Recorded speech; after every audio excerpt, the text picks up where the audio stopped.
आज हम लोग आर के नारायणन के द्वारा लिखी गई एक बेहतरीन नोवेल की चर्चा करने जा रहे हैं और उस नोवेल का नाम है द गाइड। उस नोवेल की नाम है द गाइड। ये जो द गाइड है बच्चों, ये इंग्लिश ऑनर्स में पढ़ना रहता है। इंग्लिश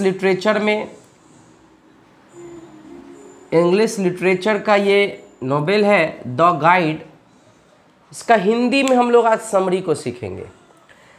कई लोगों का कॉल आया कि सर एक छोटा सा समरी हिंदी वाइज आप स्टोरी को एनालाइज कर दें और समरी बता दे तो अच्छा होता। तो मैं आप लोगों के लिए ये द गाइड का समरी लेके आया हूँ, जो लिखी गई है आर के नारायण के द्वारा। ये जो लिखी गई है आर के नारायण के द्वारा 1968 ईस्वी में लिखी गई है। बच्चों आपको पता होना चाहिए कि इस पे फिल्म भी बना हुआ है। The guide, Raju the guide पर एक फिल्म भी बनी हुई है। अब ये जो स्टोरी है, सेटिंग रखी गई, ये जो स्टोरी है कहाँ पर स्टार्ट हुआ, तो ये साउथ इंडिया का कहानी है बच्चों। और ये जो आपको पता ही है कि आर के नारायण का जो फिक्शनल टाउन था, वो फिक्शनल टाउन का नाम मालगुड़ी था। कई स्टोरी आप पढ़े होंगे आर के नारायण का जिसमें मालगुड़ी नामक फिक्शनल टाउन का चर्चा हुआ है। अब आप कहेंगे कि फिक्शनल टाउन क्या होता है? काल्पनिक शहर एक अपने क्रिएट किया है इन्होंने, काल्पनिक तौर पर एक शहर का नाम रखा है जिसका नाम है मालगुड़ी इन साउथ इंडिया। चूंकि साउथ इंडिया की एक कहानी है और अब हम लोग कहानी की ओर बढ़ते हैं। कहानी की शुरुआत, कहानी का अंत, कहानी में किस तरह का चीज़ें हैं। तो जो द गाइड है, ये राजू द गाइड के नाम पर यह नोवेल का टाइटल रखी गई है द गाइड। ऐसे द राजू द गाइड भी आप जानते हैं इसके टाइटल, या आप ये भी जानते हैं रेलवे राजू। राजू तो था वो एक साधारण परिवार का, मिडिल क्लास फैमिली का एक लड़का था जिसके पिताजी का दुकान किताब का हुआ करता था मालगुड़ी स्टेशन पे। राजू के पिताजी बहुत मिलनसार थे। राजू भी बचपन से वहाँ रहता था। राजू को घूमना टहलना और जो यात्रा करना बहुत पसंद था। तो राजू भी उस रेलवे जो है मालगुड़ी स्टेशन पर बहुत फेमस था, चूँकि इसके पिताजी भी जो थे वो बहुत मिलनसार थे। इनके पिताजी बहुत, जब ये बच्चा ही था राजू तो डेथ कर गए। पिताजी के मरने के बाद जो है मनी जो है नाम का लड़का के साथ वो अपना बुक स्टॉल को संभालने को दे दिया और राजू जो है गाइड का काम करने लगा। बच्चा, गाइड का मतलब क्या होता है बच्चा? गाइड का मतलब होता है जो यात्रा, मान लो कोई यात्री आता है तो उसे हम जगह बताते हैं, किस लिए क्या चीज़ फेमस है। मान लो उसको भाषा का ज्ञान नहीं है तो हम उस जगह पे ले जाते। तो राजू को घूमना फिरना बहुत पसंद था, इसलिए राजू गाइड का काम करने लगा। इस तरह से इसकी जीवन अपना चल रहा था। राजू जो है कि एक माता श्री थी जो कि पिताजी है नहीं, तो घर परिवार किसी तरह चलता था। थोड़ा बहुत प्रॉब्लम होने पर राजू के एक मैटरनल अंकल थे, यानी राजू के मामा जी फिनेंशियल हेल्प वगैरह कभी कभी कर दिया करते थे। इस तरह से इनका परिवार चल रहा था। राजू जो है इस द गाइड का मेन हीरो है और मेन जो है प्रोटैगनिस्ट है। अब एक दिन की बात है, मालगुड़ी स्टेशन पर एक कपल आते हैं। वो कपल का नाम क्या है बच्चा? यहां पर मैंने कहा राजू द गाइड, ये मेन हीरो है इसका। राजू नामक एक लड़का है जो इसका मेन हीरो है। इसे रेलवे राजू नाम से भी लोग जानते हैं। मालगुड़ी स्टेशन पर आप किसी से कहेंगे रेलवे राजू से मिलना है तो वो मिला देता था राजू से। अब एक दिन की बात है, मार्को नामक एक व्यक्ति वहां पर आता है। मार्को नामक एक व्यक्ति वहां पर आता है अपने पत्नी के साथ। मार्को नामक एक व्यक्ति अपने पत्नी रोजी के साथ आता है। मैं आपको बता दूं बच्चा यहाँ पे कि मार्को और रोजी पति पत्नी है, लेकिन दोनों के शादी तो हुई है, लेकिन दोनों के आपसी बहुत प्यार लगाव नहीं है। रोजी की मम्मी जो थी वो एक डांसर थी, नर्तकी थी। और आप फिल्म देखे होंगे ना, जैसे देवदास में देखे होंगे ऐश्वर्या राय की जो है मम्मी रहती है तो सोचती है बड़ा घर में शादी करा दे। उसी प्रकार रोजी की मम्मी जो है लोअर क्लास की एक नाचने वाली रहती है। चूँकि रोजी बहुत सुंदर है और रोजी की माँ चाहती है कि रोजी मेरी बेटी जो है वो बहुत अच्छा घराने में शादी हो, इसलिए रोजी की शादी मार्को के साथ करा दिया जाता है। मार्को मद्रास से है और ये आर्किटेक्चर में और रिसर्च में इसको बहुत इंटरेस्ट है, रिसर्चर है। तो यहाँ पर मार्को अपने रोजी के साथ आता है और मार्को की मुलाकात होती है रेलवे राजू यानी राजू द गाइड से। राजू यहाँ पहली बार रोजी को देखता है। रोजी बहुत जवान है, अभी सुंदर है, अट्रैक्टिव है और मार्को जो है वो अपने मन मस्त है। मार्को जो है अपने पढ़ाई में, अध्ययन में और रिसर्च में बिजी है। चूंकि मार्को मालगुडी जो आया है वो एक रिसर्च पर्पज से आया है। ऐसा नहीं है कि मार्को अपनी पत्नी को लेकर घूमने उमने आया है, जी नहीं, यहाँ एक रिसर्च पर्पज से आया है। मार्को की मुलाकात रेलवे राजू से होता है। रेलवे राजू इन लोग दोनों को गाइड करने का सोचता है। पहली बार जैसे ही रोजी को देखता है, राजू को रोजी से प्यार हो जाता है, लव एट फर्स्ट साइट। लेकिन माथा नोच के राजू सोचता है अच्छा चलो कोई बात नहीं है, प्यार तो होता है, चूंकि मर्द है, जवान है, अट्रैक्ट हो गया है, लेकिन सोचता है चलो ठीक है। इस तरह से मामला आगे बढ़ता है स्टोरी। मार्को राजू से कहता है कि यहाँ मैं एक आया हूँ आर्किटेक्चर पुराना भवन के रिसर्च के लिए आया हूँ। और वो पुराना भवन जो था वो पीक हाउस था बच्चा, पीक हाउस याद रखना है। उस पुराना भवन का क्या नाम था? पीक हाउस, जिसका केयर टेकर का नाम था जोसेफ। तो पीक हाउस पे राजू को कहता है मेरे को जाना है। राजू जो है पीक हाउस पर लेके जाता है मार्को को। उसकी पत्नी को मन नहीं लगता है तो मार्को कहता है ऐसा करो तुम मेरी पत्नी को देख रेख करो, पत्नी को जो है केयर करो, मैं जा रहा हूँ उस रिसर्च में। अब मार्को उस पीक हाउस में रिसर्च में लग जाता है। अब दूसरा तरफ कहानी शुरू होती है रोजी एंड राजू की स्टोरी। राजू रोजी का बहुत ख्याल रखने लगता है। अब यूँ कहिए कि आम भाषा में लोग कहते हैं ना, उसका बहुत ज़्यादा उस पर जो है केयर करने लगता है, उसका बहुत ध्यान रखने लगता है। और इस बात का एहसास जो है रोजी को भी हो रहा था कि कितना अच्छा लड़का है, कितना केयर करता है। एक दिन रोजी रो रही थी तो रोजी रोने के क्रम में रोजी को जाके समझाता है क्यों रो रहे हैं, ऐसा क्यों कर रहे हैं। बहुत ज़्यादा वो केयर करने लगता है रोजी का राजू।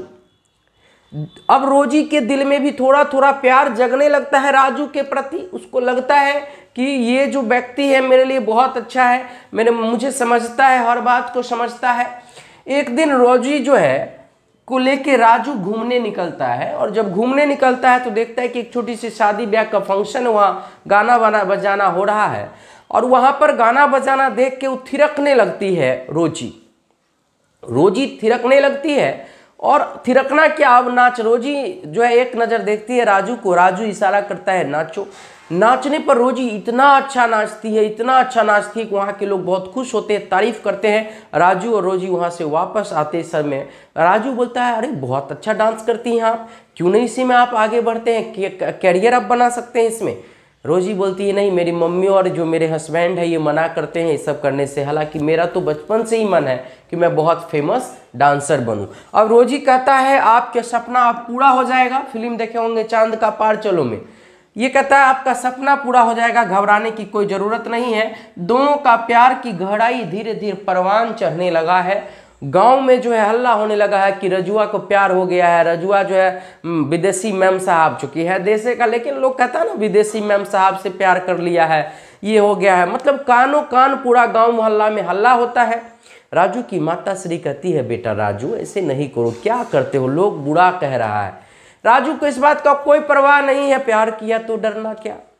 लेकिन इसकी माँ को बुरा लगता है। एक दिन इसकी माँ अपने मामा को यानी इसके मामा को यानी अपने भाई को कॉल करती है कि रजुआ बदमाशी कर रहा है, रजुआ जो है प्यार में पड़ गया है, ऐसे ही बोलती है। राजू के मामा जी भी समझाते हैं लेकिन क्या, प्यार किया तो डरना क्या। राजू इस बात को मानने को तैयार नहीं है। राजू का प्यार का परवान जो है वो बड़ा चढ़ते जा रहा है। इस बात की जानकारी जो है, हालांकि जोसेफ जो है अपने मालिक यानी कि जोसेफ जो केयर टेकर था पीक हाउस का, ये मार्को को बहुत प्यार करता था, पसंद करता था, लेकिन रोजी को पसंद नहीं करता था क्योंकि पता था कि रोजी जो है राजू के साथ अफेयर में है।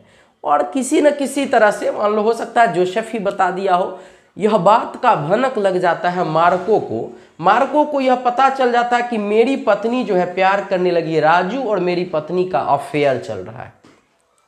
चूंकि मार्को बहुत सीरियस आदमी था और रिसर्च करना था, मार्को बिना कोई चीज बोले चुपचाप वापस चला जाता है, मद्रास लौट जाता है। मार्को वापस मद्रास लौट जाता है। अब तो राजू और बहुत खुश होता है कि अब तो हम फ्री हो गए हैं, बिंदास हो गए हैं। राजू का प्यार का परवान यहाँ तक चढ़ जाता है कि राजू रोजी को लेके, अब रेजू अलग रह रहा था, रोजी को लेके घर पहुंच जाता है। अब तो और लो मोहल्ला में हल्ला हुआ कि रजुआ लेके आ गया, विदेशी मैम से शादी कर लिया। गांव में कहा भात पानी बांट दिया जाएगा। राजू की माँ गुस्सा में कही, अपने भाई को बुलाई और चली गई। अब राजू और रोजी रहने लगी। धीरे धीरे रोजी का जो डांस परफॉर्मेंस है वो बढ़ता गया और राजू जो है रोजी के इस डांस के जो है प्रोग्राम करवाने लगा और धीरे धीरे वहाँ से पैसा कमाने लगा। अब रोजी दिन प्रतिदिन, दिन दुगुना रात चौगुना बहुत फेमस होने लगी डांसर के रूप में। आस्की 2 भी फिल्म देखे होंगे, चांद के पार चलो देखे होंगे, उसी तरह इसमें ये बढ़ने लगी। अब राजू जो है बहुत खुश हो गया, धनी हो गया, पैसा उसा जुआ में खेलने लगा, इधर करने लगा, विलासिता की जिंदगी जीने लगा। किसके पैसे पे? उस रोजी के पैसे पे। अब रोजी जो है को कहा राजू की अब तुम अपना नाम चेंज कर लो, और याद रखना है बच्चा, रोजी का ही चेंज नेम। राजू कहा रोजी को कि अब तुम अपना नेम चेंज कर लो, और रोजी का नाम चेंज करके बना दिया नलिनी। याद रखना है, after becoming famous she changed her name Nalini. अब रोजी का नाम नलिनी हो गया क्योंकि रोजी अब बहुत बड़े नर्तकी हो गई है, डांसर हो गई है। और राजू जो है अपना जो एक मित्र था या जो दुकान पे रहता था, ये अपना सेक्रेटरी, इस मनी को अपने साथ रखने लगा सेक्रेटरी के रूप में कि भाई हम तो मालिक हैं, ऑर्डर बुकिंग वगैरह तुम्ही को करना है। अब ये मनी जो है ऑर्डर बुकिंग वगैरह करने लगा, इस नलिनी का कहिए या रोजी का कहिए। दिन दुगुना रात चौगुना पैसा की बढ़ोतरी हो रही थी। उसी बीच में अचानक वहाँ से एक लेटर भेजता है मार्को।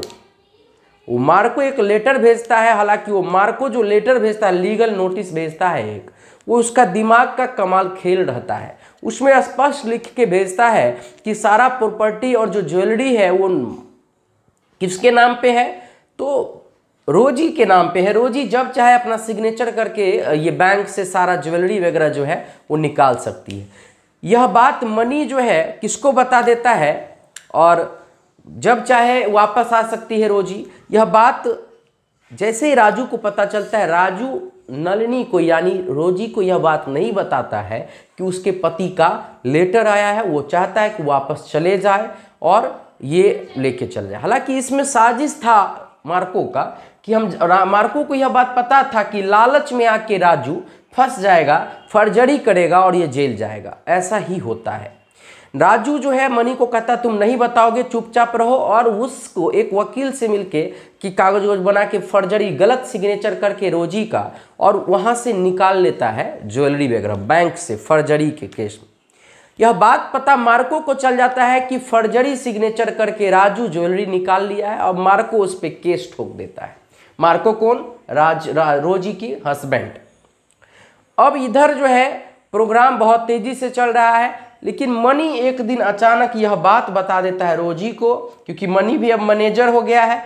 रोजी को बताता कि आपके हस्बैंड एक लेटर लिखे भेजे थे जिसमें लिखा गया था कि फलना फलना ज्वेलरी तुम्हारे नाम पे है, तुम जब भी चाहो ले सकती हो और मन है तो वापस भी आ सकती हो। यह बात से राजू बहुत गुस्सा हो गया मनी पर। अचानक उसी प्रोग्राम के दिन, जिस दिन राजू मनी पर गुस्सा हुआ, सुप्रिंटेंडेंट ऑफ पुलिस एसपी और पुलिस के दल बल के साथ वहां पर आता है और राजू को जेल हो जाता है। राजू अब जेल चला जाता है। राजू के जेल जाने पर एक वकील साहब है जो उससे मिलता है और कहता है तुम्हें 7 साल के बदले 2 साल का हम सजा कटवा के निकलवा लूंगा। ऐसा कह के वो चला जाता है। समय बीतने के बाद इधर जो है इस सारे मैटर के बाद रोजी जो है चली जाती है अपने हस्बैंड के यहाँ। राजू मार्को जो है अपने रोजी को लेकर चला जाता है और ये मद्रास में सेटल हो जाती है। यह बात मनी आके बताता है राजू को कि अब रोजी और मार्को दोनों मद्रास में सेटल हो गए हैं। समय बीत गया, राजू जेल से निकलता है और जेल से निकलने के बाद वह एक नदी के किनारे जाके मंदिर है वहाँ बैठ जाता है। कहानी का दूसरा अध्याय यहाँ से शुरू होगा। जेल से निकलने के बाद वह एक गांव में जाता है, उसी मालगुड़ी के थोड़ा दूर पे। वह गांव में उसे एक व्यक्ति से मुलाकात होती है, या साधारण विलेजर से एक मुलाकात होती है जिसका नाम है वेलन। बेलन वहाँ उस मंदिर पे बैठा रहता है। चूंकि जेल से निकलने के बाद बड़ा बड़ा दाढ़ी हो गया है, राजू एकदम साधु संत की तरह लग रहा है। राजू देखता है एक व्यक्ति को, बेलन नामक व्यक्ति को। बेलन अपनी सारी स्टोरी बताता है कि मेरी बहन की शादी के बारे में, कि शादी नहीं हो रहा है, लड़का मान नहीं रहा है, ये सारी प्रॉब्लम बताता है। तो राजू कहता है शादी हो जाएगा, घबराओ नहीं। राजू की बहन, शायद कमला नाम रहता है, राजू की बहन भी जो है, सॉरी राजू की नहीं, वेलन की बहन बहुत टेंशन में है, सुसाइड करने का सोच रही है। राजू उस रात्रि में उस लड़का के, जो लड़का वाला मना कर रहा था शादी के लिए वेलन की बहन से, उसके घर जाता है और समझाता है कि देखिए, यदि आप अपने बेटा की शादी वेलन की बहन से नहीं कराएंगे, कल हो ना हो आपका इकलौता बेटा है, उस गांव का प्रधान जी था, जो लड़का के पिताजी शादी करना नहीं चाहते थे वेलन की बहन से, कुछ कर बैठे तो आपकी बदनामी होगी और खराबी होगा, कहीं भाग जाएगा और बदनामी होगी। इस सब बातों से, उनके बातों में आके प्रधान जी वहाँ के बेलन की बहन से अपने बेटा की शादी करवा देता है। अब बेलन के नज़र में और बेलन की बहन के नज़र में राजू का बहुत बड़ा वैल्यू हो जाता है। राजू को वह साधु मानने लगता है, बहुत बड़ा संत मानने लगता है, बहुत ज़्यादा पूरे गांव में प्रचार करने लगता है वेलन और उसकी बहन कि एक हम अपने गांव में एक बहुत बड़ा साधु आए हैं जो असंभव काम को संभव कर देते हैं, जो असंभव काम को संभव कर देते हैं। राजू को अच्छा नहीं लगा, क्योंकि एक बार फर्जरी के केस में वो जेल गया था। राजू ईमानदारी से सारा बात वेलन को बता देता है। लेकिन कहते हैं ना कि अंधविश्वास, या ये भी कह सकते हैं विश्वास, कि ब्लाइंड फेथ हो गया था कि मेरा काम, कहते नहीं कि पत्थर को पूजने से यदि कुछ अच्छा है तो पत्थर को ही पूजेंगे हम। वेलन को सारा बात जानकारी होने के बाद भी वेलन कहा नहीं प्रभु, आप मेरे लिए सम्मानित हैं, और वो सम्मान करने लगा। ये वेलन और उसकी बहन गांव में फैला दिया कि एक साधु आए हैं। वेलन अब खाना पीना का व्यवस्था करता था, गांव के लोग मिलने आते थे, अब आशीर्वाद लेने आते थे, सारे लोग इनको पूजा करने लगे। अब साधु के रूप में वहाँ पर उस नदी के किनारे अब जो है राजू रहने लगता है। अचानक बहुत दूर दूर से लोग इनसे विजिट करने आते हैं, आशीर्वाद लेने आते हैं। धीरे धीरे चलता रहा। अचानक एक दिन क्या होता है कि गांव में सुखाड़ आ जाता है, बारिश होता नहीं, त्रहिमाम त्रहिमाम लोग कर रहा है। तो गांव वाले कहते हैं कि क्यों ना हम साधु संत, जो संत हैं उनके पास चले, वही अब कृपा कर सकते हैं, क्योंकि असंभव काम को संभव करने की शक्ति तो वही साधु में है। ऐसा ही होता है, सभी लोग आके रिक्वेस्ट करते हैं। तो अब राजू जो है में से किसी एक जो भक्त था, उसी में से कोई एक भक्त कह देता है कि बाबा फास्टिंग पे रहेंगे, जब तक बारिश नहीं होगा तब तक बाबा फास्टिंग में रहेंगे, बाबा कुछ नहीं खाएंगे। लो, अब राजू भी ऐसा करने लगा, क्योंकि इसको साधु संत बनाया था जनता के लिए फास्टिंग रख लिए। 11वां दिन जब आया, बच्चा यहाँ रखना है याद, 11वें डे में बहुत बीमार हो गए। 11वां डे जब आया, 11वें डे जो है बहुत बीमार हो गए, बहुत ज्यादा बीमार हो गए। कौन? बेचारा भूख के मारे जो है बहुत बीमार होंगे, गिर गए। तो उस दिन भक्त लोग उनको उठा के नदी के किनारे ले जाके रखे, नदी किनारे। अब उस दिन जब सो रहे थे, अब बेहोश होके अचानक बोलते हैं वेलन, मुझे दिख रहा है कि इस पहाड़ी से बारिश होने वाली है। और सच में अंतिम दिन में ऐसा होता है कि बादल लगता है और बहुत गरज गरज के झूम झूम के बारिश होने लगता है। जनता वहाँ की नाचने लगती है, जय जयकार होने लगता है, बाबा की जय हो, बाबा की जय हो, बाबा की जय हो। और इस तरह से स्टोरी जो है पॉजिटिव वे में इस स्टोरी का अंत होता है। लेकिन यहाँ पर एक ट्विस्ट जो हमने बताया कि जब ये हल्ला होता है ना, तो अंतिम में जब ये बेहोश रहता है तो इसकी जो नलनी थी यानी रोजी, भी सुनती है कि ऐसा कौन बाबा आए हैं, वो भी मिलने आती है तो वो पहचान जाती है, भले ये दाढ़ी में रहता है, दाढ़ी में रहने पर भी पहचान जाती है कि ये कोई और नहीं बल्कि ये हमारा राजू है जो आज साधु बन गया है। और उससे एक थोड़ा बहुत बात होता है और इस तरह से कहानी समाप्त हो जाता है। कहानी कैसा लगा कमेंट में ज़रूर बताइएगा, और नेक्स्ट कौन सा कहानी या नोवेल का हिंदी आप सुनना चाहते हैं, समरी सुनना चाहते हैं, ये भी आप कमेंट में बताइएगा। और इस चैनल को सब्सक्राइब कर दीजिएगा, दोस्तों से भी सब्सक्राइब करवाइएगा ताकि हम लाइव आ सके। इसमें 1000 जब सब्सक्राइबर होगी तब लाइव आने की फैसिलिटी होगी। Thank you so much.